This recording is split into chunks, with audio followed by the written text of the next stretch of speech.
அவர் ஷீரடிக்கு எப்படி வந்தார் அதான் முதல்ல தெரிஞ்சுக்க போறோம். ஷீரடி சாய்பாபா பார்த்தீங்கன்னா ஒரு 16 வயது இளைஞனாக ஷீரடிக்கு வராங்க.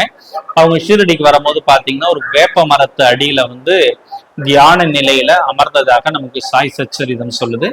அப்ப ஒரு வயது நிறைந்த ஒரு மூதாட்டி சாய்பாபாவை பார்த்து ஒரு எல்லையற்ற அழகு நிறைந்தவராகவும் ஒரு இறையை ஆளனுக்குடைய அத்தனை அங்கங்களும் பொருந்தியவராகவும் அழகு நிறைந்தவராகவும் இருக்கிறாரு. இவர் சாமானிய மனிதனா இருக்க வாய்ப்பே இல்லை. சோ இவர் யாரு என்னன்னு நம்ம விசாரிக்கணும்னு ஷீரடி மக்களை எல்லாம் ஒன்று திரட்டி இட்டுட்டு போய் பாபாட்ட கேட்கறாங்க. நீங்க யாரு, எங்க இருந்து வரீங்க, ஏன் இந்த இடத்துல அமர்ந்து இருக்கிறீங்க, என்ன யோக நிலையில இருக்கிறீங்கன்னு கேட்கும் பொழுது அவர் எந்த பதிலுமே சொல்லாம யோகத்துல இருக்கிறாரு. அப்ப பாத்தீங்கன்னா ஷீரடி சாய்பாபாவுடைய நிலையை எப்படியாவது தெரிஞ்சுக்கணும் ஒரு பெரிய கியூரியாசிட்டி மக்கள்கிட்ட இருக்குது.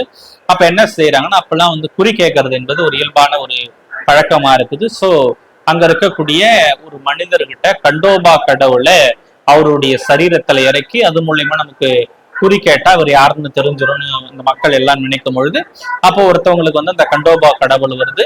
கண்டோபா என்பது சிவபெருமானுடைய மாற்று வடிவம், அதாவது வெண்ணிற குதிரையில் அமர்ந்த மாதிரியான ஒரு தெய்வம் அது.